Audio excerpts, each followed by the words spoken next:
Hello, welcome to gusmcdoll Strategy and Tactics, and thank you to our subscribers. In this series, we play through the 16 operations of the German Grant campaign in Close Combat 3, the Russian Front. Please remember to subscribe, comment, share, and like the video. And if you want to show your support with a donation, the links are in the description. Following Kursk, the German forces were severely depleted, especially in armoured vehicles. Russian casualties were even higher, and Wehrmacht intelligence naturally assumed there would be some refit time before the expected Russian counterthrust. This time out never occurred. Stavka had carefully hoarded reserves in anticipation of a renewed offensive, and in August these reserves were released in several large-scale offensives. The German front crumbled in the south, and there was soon a headlong race westward to the next defensive barrier, the Dnieper River. The Führer ordered that this line be held at all costs, and even kept a small bridgehead on the east bank of the river, contemplating a renewed offensive that never came. The Russian forces launched successive hammer blows against the southern German forces, grabbing bridgeheads of their own and eventually smashing the Dnieper line at Kiev and further south. The Führer's stand fast order left an entire German army on the banks of the Dnieper, flanked both north and south by large Russian forces. Stavka couldn't miss this opportunity and soon launched a double pincer move to cut off this army, much as it had at Stalingrad. Sudden thaws and rain created a quagmire of mud that nearly halted all offensive operations. Nonetheless, the Germans mounted a rescue effort and managed to get within 20 miles of the encircled troops. Reluctantly, the Führer finally conceded the inevitable and allowed the trapped forces to attempt to rejoin the main German forces. But the order came late, and the German troops were forced to destroy their heavy equipment and vehicles and make their way out on foot. When the dust cleared, only a small fraction of the original German forces escaped, few with their precious tanks or guns. It is day 1 of 5 on Operation 12 of 16. German Korsun Pocket, February 6, 1944. The fighting has left a large salient near Korsun. Your objective is to fight a delaying action against the Bolshevists so reinforcements can be brought forward. You'll command a Kampfgruppe attached to Group Hola. Use the hills and villages to cover the enemy's routes of attack. Inflict as many casualties as possible while keeping your force intact. Intelligence reports indicate enemy armour. Force their armour off the roads and the mud will help defeat the Bolshevists. There is no guarantee of reinforcements, so be prepared to fight with what you have. Delay the enemy long enough and victory will be ours. Closing the Korsun pocket, the Russian attack. Your command stands between the oncoming Bolshevists and encirclement, but you and your command might not have the firepower to stop the enemy. Your objective is to slow the enemy's advance by destroying some of his tanks. Your command is attached to Group Hola. You have limited resources from which to choose. Whatever you do, make sure you select mobile firepower or weapons you're willing to abandon. Anti-tank firepower can be effective, but make sure the teams survive the battle. The hill in the northeast quadrant offers an excellent field of fire. The hill just south of the bridge is also a good position, but your resources are too limited to defend both hills. Hit the enemy and then run, keeping your command intact. Remember, your forces will gain strength as you fall back because your supply lines will be getting shorter. We start the operation with the same forces from the last battle. Von McDowell, Command Panzer 5G. Group Leader, Commando Behorden, 1942. Heavy Infantry, Fallschirmjäger Sturmgrenadier, 1942. Heavy Infantry, Sturmgrenadier, 1942. Heavy Infantry, Sturmgrenadier, 1942. Machine Gun Infantry, Maschinengewehr 42. Machine Gun Infantry, Maschinengewehr 42. Heavy Tank Destroyer, Ferdinand, Sonderkraftfahrzeug 184x1. Medium Tank, Panzer 5, Panther D. Heavy Tank, Panzer 6E, Tiger 1. Armoured Car, Puma, Sonderkraftfahrzeug 234x2. Heavy anti-tank gun, 8.8cm flak 36. Heavy anti-tank gun, 8.8cm flak 36. Anti-tank carrier, Sonderkraftwerk 251x10 with a 3.7cm pack. And medium mortar 8cm Granatwerfer. Let's check if we can upgrade units. First, the anti-tank carrier. Finally, we can upgrade to another Puma, better armour, and replacing the 3.7cm anti-tank gun with a 5cm anti-tank gun. And replacing casualties in the 8.8cm anti-tank gun. And that is Kampfgruppe McDowell.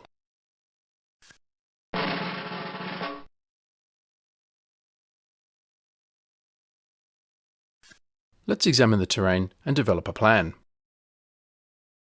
The icy cold waters of the Gniloy Tikich River wind through a series of hills. A wooden bridge crosses the river at the village of Lisyanka. It is early spring and the whole area has turned to mud, with isolated patches of melting snow. I have marked 6 areas. Number 1, the village of Lisyanka on the banks of the Gniloy Tikich River. The village sits on the road to Uman to the southwest. The mostly single-story buildings offer cover and concealment to infantry, as well as some concealment for armoured vehicles. The village also offers a number of sight lines and fire lanes converging on the area west of the bridge. Number 2, the Gniloy Tikich River. There is no ford across the river, which can only be crossed at the bridge. The river is a major obstacle to mounted and dismounted movement. Number 3, the bridge across the river and the buildings, including Stemmermann's house. This area controls access to the bridge and for that reason is a fairly obvious target. Number 4, Hill 239 to the north. Trench lines and gun positions have been dug into the top of the hill. The western slope overlooks the river and village. The eastern slope overlooks the eastern approaches to the bridge. Number 5, Hill 228 to the south. Again, trench lines on the slopes and a gun position on the crest overlook the bridge and the village, and the steep slope of the hill would make difficult going for vehicles. And number 6, the muddy open area either side of the road to Zhezhentsy. This area is crossed with muddy trenches and gun positions. This offers possibilities for infantry in the defence, but is poor terrain for tanks in the attack. Key terrain includes Hill 239 and Hill 228, as both hills offer command of the ground. The bridge is decisive terrain, as it provides the only avenue of approach across the Gniloy Tikich River in this sector. The Bolshevists could try a simple brute force attack, lining up their forces in a frontal assault on the bridge and relying on massed tank and artillery firepower to suppress any German defenders and human wave attacks to sweep aside resistance. This approach has the advantage of elegant simplicity: smash everything in sight and take the bridge. However, it has the significant disadvantage that the muddy ground is likely to bog tanks and infantry alike, robbing a frontal attack of its forward momentum. Alternatively, the Bolshevists could take a multi-stage approach. First, avoiding the open ground, they would seize Hill 239 and/or Hill 228. From these commanding positions, they would suppress German troops in the village with direct fire. Next, they would obscure the far side of the river with smoke. Then, the Bolshevists would rush forward troops to secure the bridge and buildings on the far side. At the same time, they would reduce any obstacles on or near the bridge, including crossing the muddy terrain to get to the bridge. Finally, with a foothold established, they would feed forward the tanks and the remainder of their force to assault the village of Lisyanka. This approach is more complex, but more likely to succeed. The German mission is to fight a delaying action against the Bolshevists so reinforcements can be brought forward. Doctrinally, one option for the Germans in conducting a delaying action, or hinhaltender Widerstand, is to create a strong point. The briefing suggests using the hills and villages to cover the enemy's routes of attack, and forcing enemy armour off the roads and into the mud. In establishing a strong point in this sector, the German choices are to defend the near bank of the river or defend the far bank of the river. A strongpoint defence of the near side would set an engagement area immediately to the west of the bridge, allowing the assault elements of the Russian attack to cross the bridge. German machine guns would fix this element in place and prevent them crossing the open muddy square into the village. The machine guns would be supported by infantry squads on their flanks, and mortars would further suppress Russian forward elements. Meanwhile, the tanks and anti-tank guns would fire into the flanks of any vehicles approaching or crossing the bridge. The tanks and guns would also have secondary tasks to engage any Russian forces on the hills. Finally, the Kampfgruppe leader and the 2 Puma armoured cars would form the counter-penetration force, ready to eject any remaining Russians from the near side of the river. This plan consolidates German forces on the near bank of the river in a strong defensive position, but hands the initiative to the Russians. A strongpoint defence on the far side of the river would take advantage of the hills to create a fire sack, with German tanks and guns looking into the Russian forming up point. The bulk of forces would form a fire line on Hill 239, consisting of an 8.8 cm anti-tank gun, the Ferdinand, the Tiger, and 2 Panther tanks. To divide Russian counter-battery fire, the second 8.8 cm anti-tank gun would sit on Hill 228 to the south, with an overlapping field of fire covering the front of the main force. The Puma armoured cars would remain on the reverse slope of Hill 239, ready to attack infantry once the Russian tanks were defeated. Finally, German infantry would block the bridge, with 2 MG42 squads either side, supported by heavy infantry squads on their flanks and another in depth, and the mortar in defilade. While this plan splits the German force across the river, the less mobile infantry will remain on the near bank and mobile armour on the far bank, risking only the anti-tank guns to cut off. Delaying action, Hinhaltender Widerstand, strongpoints in delaying action. The Germans cover the rearguard's resistance or phase lines by a system of strongpoints or defended localities. In manning strongpoints, the Germans show the same economy of force they show in forming rearguards.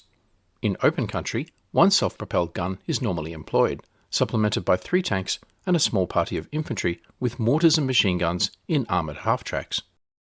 They are normally located on commanding features, and sometimes on the forward edges of villages or hamlets if these dominate road or terrain bottlenecks. Since the epic tank battles at Kursk and Prokhorovka Ridge, German forces have been in retreat over winter and are now west of the Dnieper River. As if general winter was not enough, both sides now face martial mud. The Russians have crossed the Dnieper, and Germans in the Korsun pocket are in danger of being cut off. And Russian tank forces are moving from Zhezhensi to cut their escape route across the Gniloy Tikich River. Once more, the Kampfgruppe is sent to the rescue.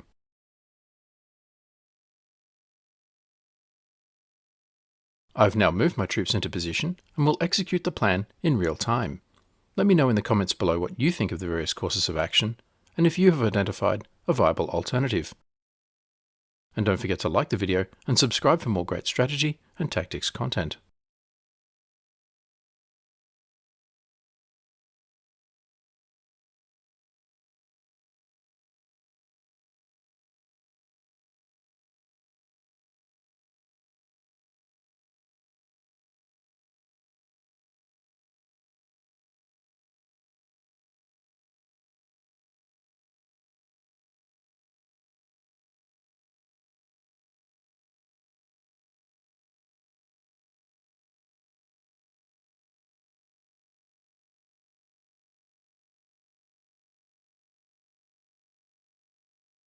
And so we begin.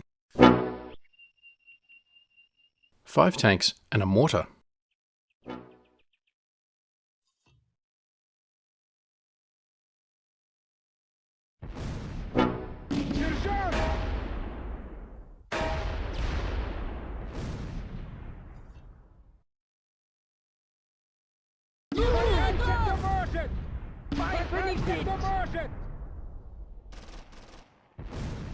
Two T-34 destroyed and the Su-122 damaged.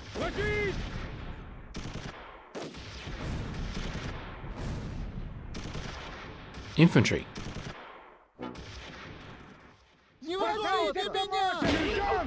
Another T-34 destroyed.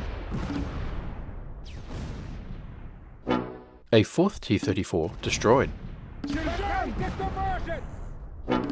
The crew abandoned the Su-122.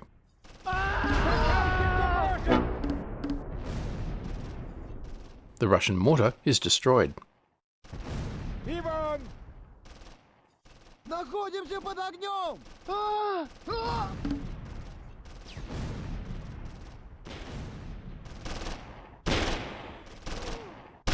With the infantry and tank crews under cannon and machine gun fire, the Pumas advance.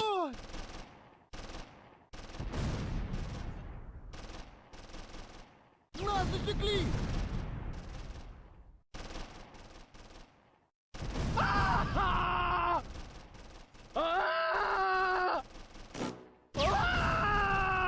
The MG-42 now join the fight as the Russians withdraw. Нас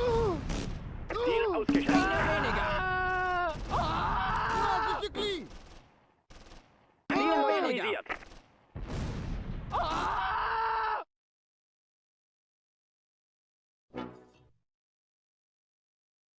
Противник предложил прекращение огня. Я больше не могу!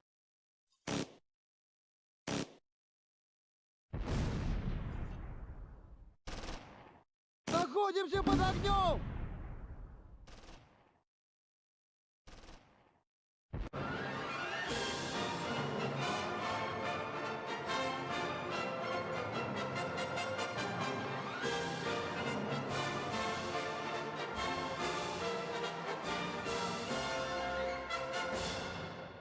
Major victory. The battle ended because the Russians fled the battlefield. The Germans gained control of the area and the operation is over. The operation ended because the Russians routed. You, Herr von McDowell, gained 1 campaign point. All of your training is beginning to pay off. The Germans did not experience losses in men or equipment.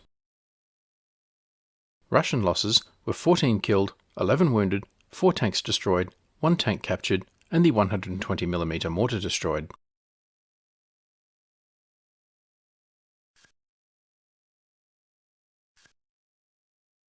The campaign remains a total victory, at least for the Kampfgruppe. German losses so far are 20 killed, 30 wounded, 1 prisoner, 3 tanks destroyed, and 5 tanks damaged. Russian losses so far are 230 killed, 191 wounded, 79 prisoners, 63 tanks destroyed, 10 tanks captured, 7 guns destroyed, and 1 gun captured. Let's examine the Kampfgruppe.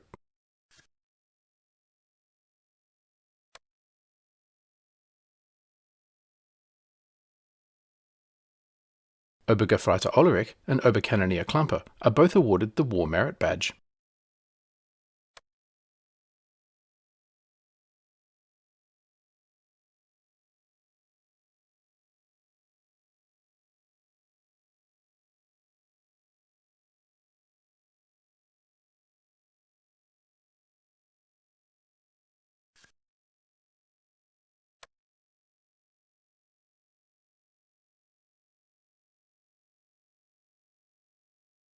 Klamper in the Ferdinand is credited with a tank kill.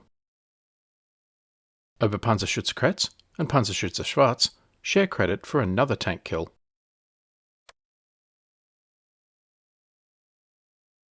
Baumann and Gefreiter Stoller share credit for a 3rd tank kill. And Gefreiter Hahnemann and Oberkanonier Olberg share credit for the 4th tank kill.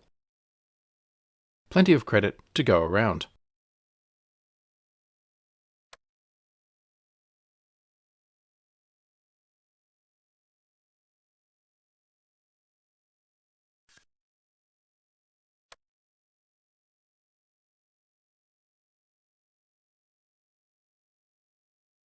No injuries and minor improvements in morale, leadership and experience across the Kampfgruppe.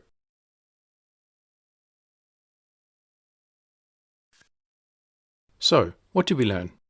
This short but decisive battle for the Gniloy Tikich River crossing neatly illustrated 3 principles. First, the role of a strong point in conducting a delaying action or hinhaltender Widerstand.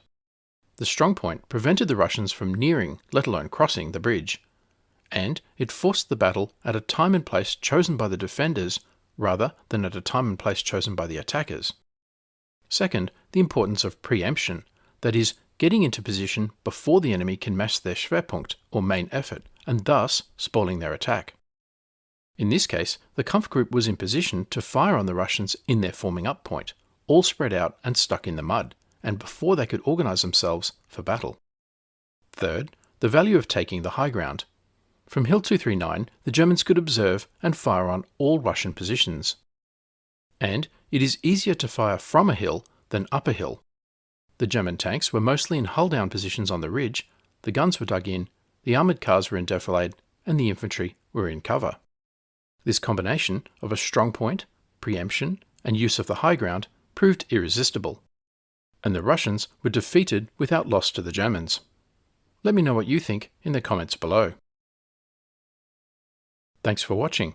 Don't forget to like, comment, subscribe, and donate, and stay tuned for the next episode.